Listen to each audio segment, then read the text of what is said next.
My name is Tasha, and 5 years ago, I married Tom, thinking we shared the same dreams and ambitions. We moved into my luxury apartment on the top floor of a high-rise building, with a view that took my breath away every time I looked out the window. I worked as the head of the financial department in a trading company, and my career was on a steep upward trajectory. Tom's mother, Linda, lived nearby and visited us often.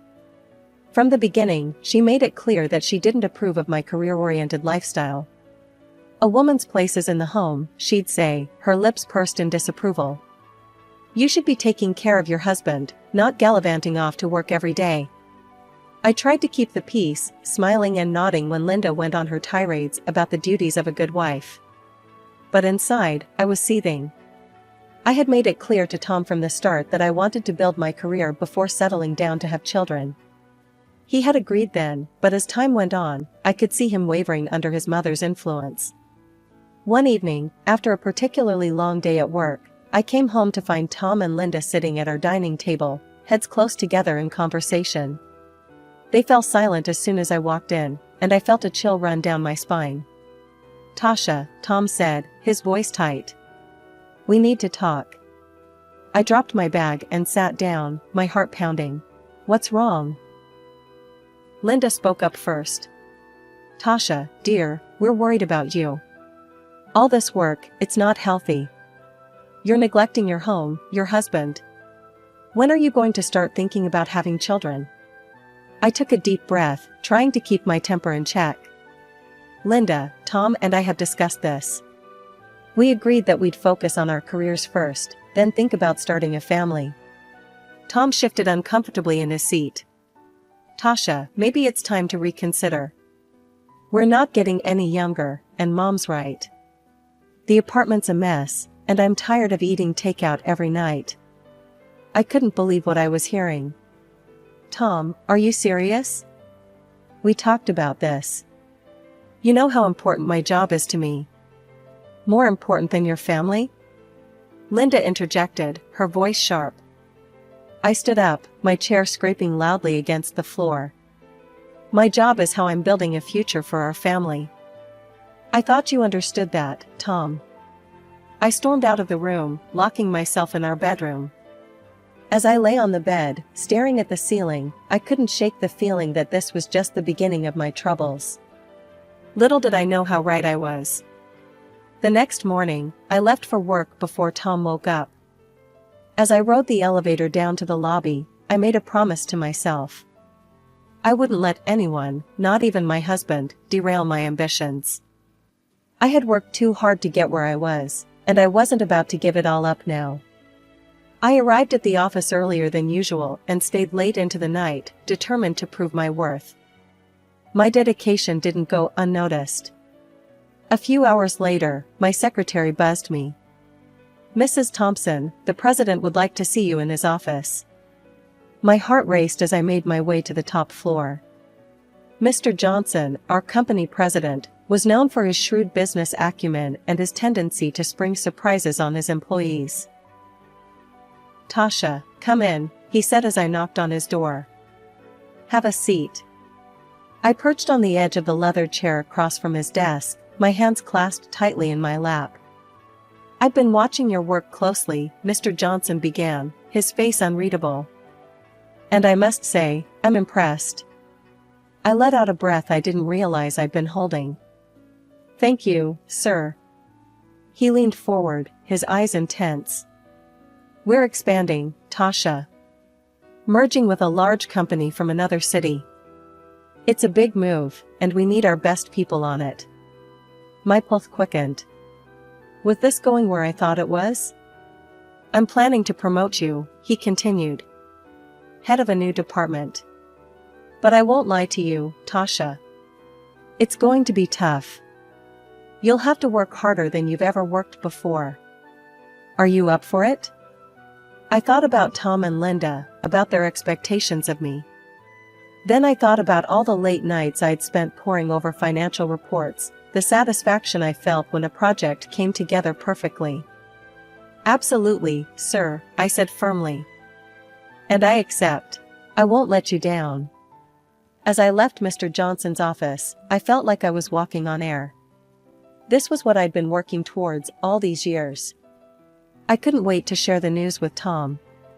Surely, when he saw how successful I was becoming, he'd understand why my career was so important to me. On my way home, I stopped at our favorite restaurant and ordered all of Tom's favorite dishes. I picked up a bottle of champagne and a bouquet of roses. This was cause for celebration, and I was determined to make it special. I juggled the bags as I unlocked our apartment door.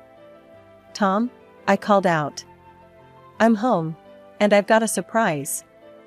I found him in the living room, sprawled on the couch, the TV blaring. He barely looked up as I entered. "Tom, you won't believe what happened today," I said, my excitement bubbling over.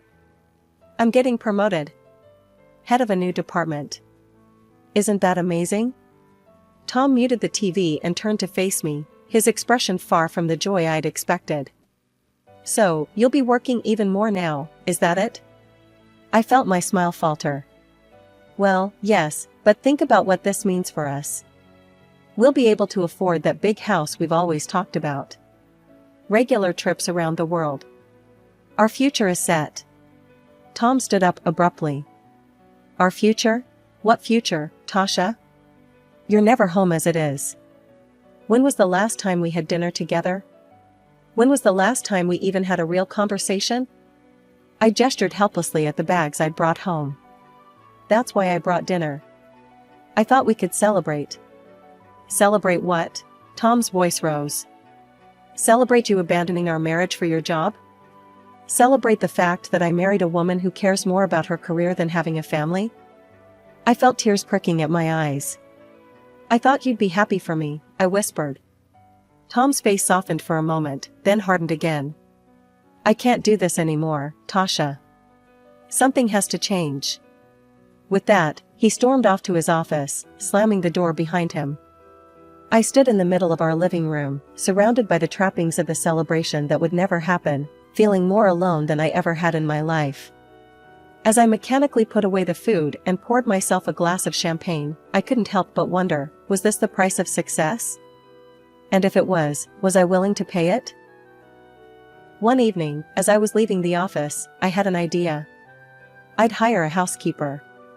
Someone to clean the apartment and cook meals. It would solve Tom's complaints about the messy apartment and lack of home-cooked food. Satisfied with my solution, I made the necessary arrangements. 2 weeks later, I came home to find the apartment spotless, the air filled with the aroma of a home-cooked meal. I smiled to myself, certain that Tom would be pleased. I heard the front door open and close. "Tom?" I called out. "I'm home. And dinner's ready." He walked into the kitchen, his eyes darting around the clean space. "What's all this?" "I hired a housekeeper," I explained, unable to keep the pride out of my voice. "She cleans and cooks. I thought it would make things easier for both of us." Instead of the gratitude I expected, Tom's face clouded over. "So, this is your solution? Hire someone else to do your job?" "That's not fair," I protested. "I'm trying to find a balance." "Balance?" Tom laughed bitterly. "Is that what you call this? Tell me, Tasha, now that you've found a replacement for yourself in the kitchen, are you going to find a replacement for yourself in our bed too?" I recoiled as if he'd slapped me. "How dare you?" I hissed. "I've done nothing but try to make our life better, and this is how you react." Tom turned away. "I'm going out. Don't wait up." The door slammed behind him, leaving me alone in the immaculate kitchen, the untouched dinner growing cold on the table. Over the next few days, Tom and I barely spoke. I buried myself in work, focusing on the upcoming merger. It was easier to deal with spreadsheets and financial projections than the mess my personal life had become. Then, one rare Saturday when I didn't have to go into the office, I decided to make an effort. I spent the morning cooking Tom's favorite meals, set the table with our best china, and even put on the dress he'd bought me for our last anniversary. When Tom came home, I was waiting with a smile. "I thought we could have a nice dinner together," I said, trying to keep my voice light. "Just the two of us." Tom looked at me for a long moment, then nodded silently. My heart leapt. Maybe this was the turning point we needed. I was just about to serve the appetizer when the doorbell rang. Confused, I went to answer it. There, standing in the hallway, was Linda. Linda, I said, unable to keep the surprise out of my voice. We weren't expecting you. Oh, I was in the neighborhood and thought I'd drop by, she said, pushing past me into the apartment. Tom, darling, there you are. I watched in dismay as my carefully planned romantic dinner turned into an impromptu family gathering. Linda dominated the conversation, peppering her small talk with not-so-subtle digs at my housekeeping and lack of maternal instincts. You know, she said, helping herself to more wine. In my day, a woman knew her place was in the home. We took pride in taking care of our husbands, raising our children. I stood up abruptly. I think it's time for dessert, I said, fleeing to the kitchen. As I leaned against the counter, trying to regain my composure, I could hear Linda's voice drifting in from the dining room. Tom, darling, you need to talk some sense into her. A woman's duty is to her family first. Everything else is secondary. I closed my eyes, fighting back tears.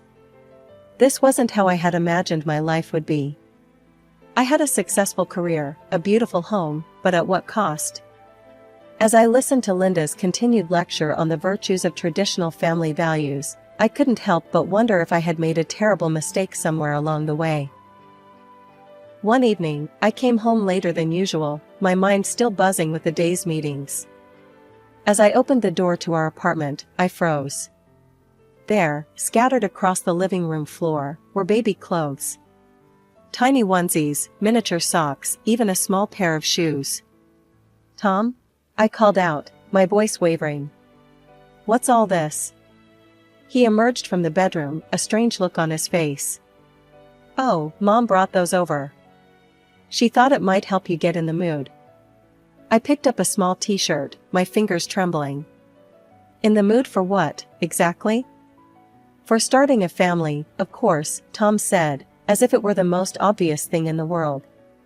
Tasha, we're not getting any younger. It's time we seriously considered having children. I spent the rest of the evening silently putting away the baby clothes, my mind in turmoil. Was I being selfish? Was my ambition destroying my marriage? The next morning, I woke up to find more baby items strategically placed around the apartment. A rattle on the coffee table, a baby book on my nightstand, a high chair in the kitchen. Linda's handiwork, no doubt. I tried to ignore them, but they seemed to multiply. Every day, there was something new. It was as if the apartment was slowly transforming into a nursery, whether I wanted it to or not. One night, I came home to find Linda sitting on our couch, flipping through a parenting magazine. Linda, I said, unable to keep the irritation out of my voice. I didn't know you were coming over. She looked up, a saccharine smile on her face. Oh, Tasha, dear. I hope you don't mind. Tom said I could wait for him here. He's just popped out to get some groceries. I nodded stiffly, heading to the bedroom to change. When I came back out, Linda was standing by the window, looking out at the city skyline. You know, Tasha, she said, not turning around. A view like this is wasted on just two people. Imagine how lovely it would be to have a child toddle up to this window, their little hands pressed against the glass, eyes wide with wonder. I felt a headache coming on. Linda, I appreciate your concern, but Tom and I will decide when we're ready for children. She turned to face me, her eyes hard. And when will that be, Tasha? When you've worked yourself into an early grave? When it's too late? I opened my mouth to argue, but at that moment, Tom walked in, arms full of grocery bags. He looked between us, sensing the tension. Everything okay here? He asked cautiously. Linda's demeanor changed instantly. Oh, everything's fine, darling. I was just having a little chat with Tasha about family planning. Tom's eyes lit up. Really? That's great. I knew you'd come around, Tasha. I felt cornered, outnumbered. I need some air, I mumbled, grabbing my coat and rushing out of the apartment. A few weeks later, I stumbled through the front door, exhausted from another long day at work. The sight that greeted me stopped me in my tracks. There, padding around our living room in fluffy pink pajamas, was Linda. "What's going on here?" I demanded, my voice rising with each word. Tom emerged from the kitchen, a defiant look on his face. "I've decided that Mom is going to live with us. You're always at work, always away from home. I'm tired of being alone." I couldn't believe what I was hearing. "You decided? Without even discussing it with me? When are you ever here to discuss anything?" Tom shot back. I turned to Linda, who was watching our exchange with a smug smile. "You can't stay here. This is my home." Tom's face darkened. "If you're not happy with this arrangement, you can get out." I felt like I'd been slapped. "Excuse me? I bought this apartment before we even got married. It's registered in my name. You can't kick me out of my own home." Linda stood up, her face twisted with anger. She took a threatening step towards me. "Now listen here, you ungrateful—" I held up a hand, stopping her in her tracks. "Don't come any closer, Linda. If you lay a hand on me, I'll call the police." Linda's face crumpled. She collapsed onto the sofa, clutching her chest dramatically. "Oh, Tom," she wailed. "Did you hear that? She threatened to call the police on me." "Your own wife, threatening your mother? Oh, how she's hardened. That awful job of hers has turned her into a monster." Tom rushed to his mother's side, shooting me a venomous look. "How could you, Tasha? Your own mother-in-law." I couldn't take it anymore. Without another word, I stormed off to the guest bedroom, locking the door behind me. I spent a restless night tossing and turning, my mind racing with the absurdity of the situation. The next morning, I was awakened by my phone ringing. It was Mr. Johnson, my boss. "Tasha, I need you on a plane today," he said without preamble. "We're ready to move forward with the merger. I need you in Chicago ASAP." I've never packed so quickly in my life. As I wheeled my suitcase to the front door, I was met with the stony faces of Tom and Linda. "I have to go on a business trip," I said, my voice cold. "It's for the merger. I'll be back soon." Tom's lip curled. "Don't bother coming back at all." The flight to Chicago was a blur. I threw myself into work, grateful for the distraction. The merger negotiations were intense, requiring all of my focus and energy. But in the quiet moments, when I was alone in my hotel room, the reality of my situation came crashing down. After a grueling week of negotiations and sleepless nights, I finally returned home. As I stood outside my apartment door, suitcases at my feet, I felt a mix of exhaustion and anticipation. I just wanted to collapse into my own bed and forget about the world for a while. I inserted my key into the lock, but it wouldn't turn. Frowning, I tried again. Nothing. A cold feeling of dread washed over me as I realized what must have happened. I knocked on the door, my heart pounding. After a moment, it swung open. There stood Tom and Linda, both wearing casual house clothes, looking at me with a mixture of smugness and disdain. "Why doesn't my key work?" I asked, my voice barely above a whisper. Tom let out a harsh laugh.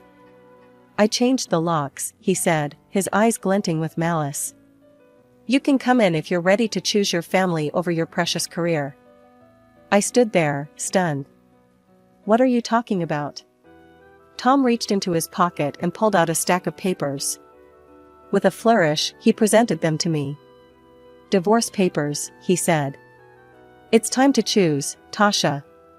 Your career or your home. What's it going to be?" I looked at Tom, really looked at him, and in that moment, I realized something profound. I didn't love him anymore. The man I had married was gone, replaced by this bitter, manipulative stranger. Linda's shrill voice cut through my thoughts. "Well, we're waiting. Make your choice." I took a deep breath, straightening my spine. I choose my career, I said, my voice steady. Because I don't have a family or a husband. Not anymore. Tom's face twisted with anger, but he thrust a pen at me. With a steady hand, I signed the divorce papers right there in the hallway. As soon as I finished, Linda grabbed my arm and roughly pushed me towards the elevator. Good riddance, she spat, slamming the door behind me. I stood there, staring at the closed door of what used to be my home. A laugh bubbled up from my chest, bordering on hysterical. I had just been kicked out of my own apartment, the one I had bought with my hard-earned money. Too tired to make a scene, I gathered my suitcases and made my way to a nearby hotel. A few hours later, I received a call from my friend Rachel, a realtor I had worked with when buying the apartment. Tasha, hon, how are you doing? Rachel asked, concern evident in her voice. I've been better, I admitted. Why do you ask? Rachel hesitated. I've seen Tom's posts on social media. He's saying some pretty nasty things about you. My stomach dropped. What kind of things? He's calling you a soulless careerist who destroyed your family for the sake of your job. Says he sacrificed everything for your relationship and you just used him and tossed him aside. He's even talking about suing you for alimony. People are really sympathizing with him, Tasha. I felt a surge of anger. That's not what happened at all. I didn't think so, Rachel said. Want to tell me your side? I gave her a brief rundown of the events of the past week. When I finished, Rachel was quiet for a moment. Oh, Tasha, she finally said. I'm so sorry you're going through this. Listen, I'm going to set the record straight with our friends and colleagues. People need to know the truth.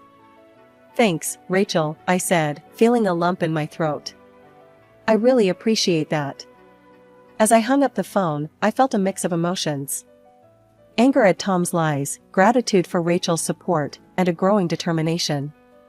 Tom might have taken my home for now, but I wasn't going to let him take my reputation or my dignity. The vibration of my phone startled me out of my thoughts. Mr. Johnson's name flashed on the screen, and my stomach dropped. I took a deep breath and answered. Tasha, we need to talk, Mr. Johnson said, his voice uncharacteristically serious. I've heard some concerning things on social media. I closed my eyes, bracing for the worst. Sir, I can explain. No need to explain, Tasha, he interrupted. I want to hear your side of the story. Relief washed over me. I took a deep breath and launched into the whole sordid tale, the arguments, Linda moving in, being locked out of my own apartment, and Tom's social media smear campaign. When I finished, there was a long pause on the other end of the line. Then, to my surprise, Mr. Johnson chuckled. Tasha, do you really think I'd believe that nonsense your ex is spouting? He said. I know you. I've seen your dedication, your work ethic. Don't let this affect your competence. You have every right to defend yourself, and I want you to know that the company stands behind you. Tears of relief pricked at my eyes. Thank you, sir. You don't know how much that means to me. A couple of days later, my phone pinged with a social media notification. Tom was doing a live broadcast from my apartment.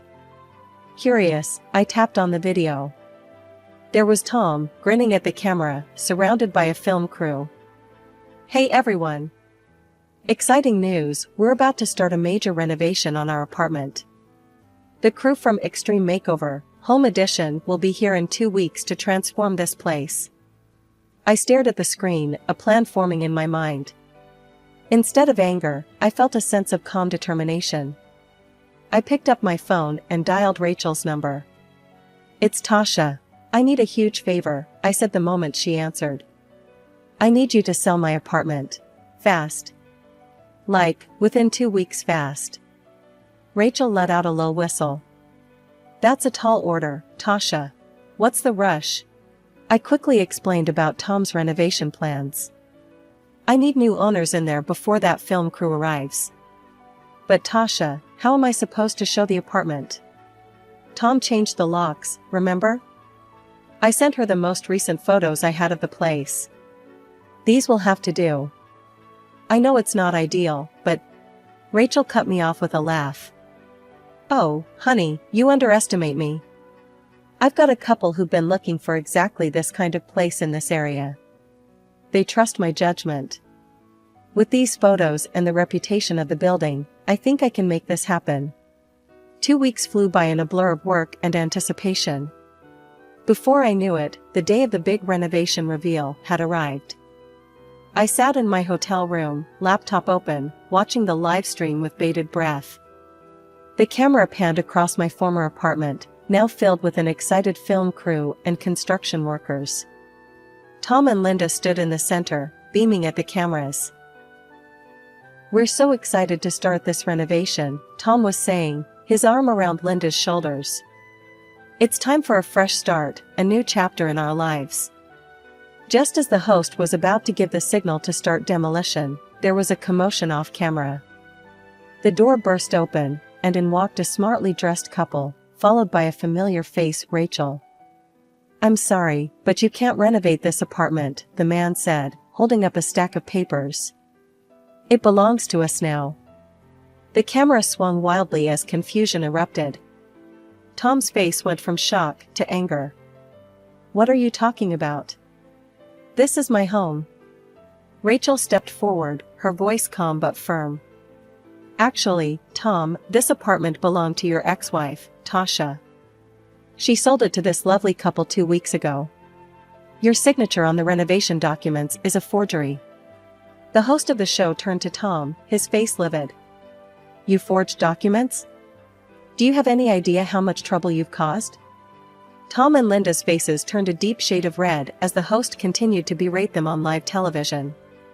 The scandal unfolded in real time, with millions of viewers watching as Tom's lies came crashing down around him. I couldn't help but laugh, feeling a mix of vindication and relief. It was over. I had won. With the proceeds from the sale of the apartment, I made a bold move. I bought a charming little house in the city where our company had just completed its merger. It felt poetic, somehow a new home in the city where my career was taking off.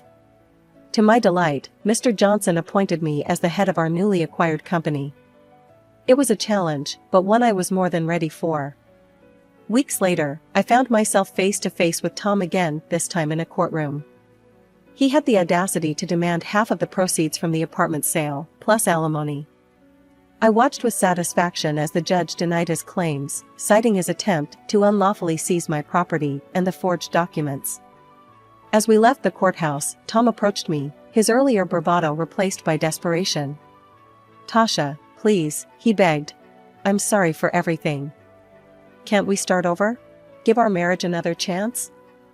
I looked at him, really looked at him, and felt nothing.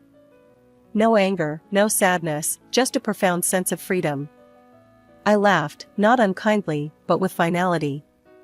"No, Tom," I said, shaking my head. "We can't start over.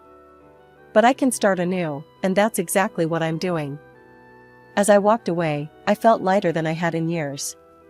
My career was soaring, I was leading a successful merger, respected by my peers and superiors alike. I had a beautiful new home, one that was truly mine.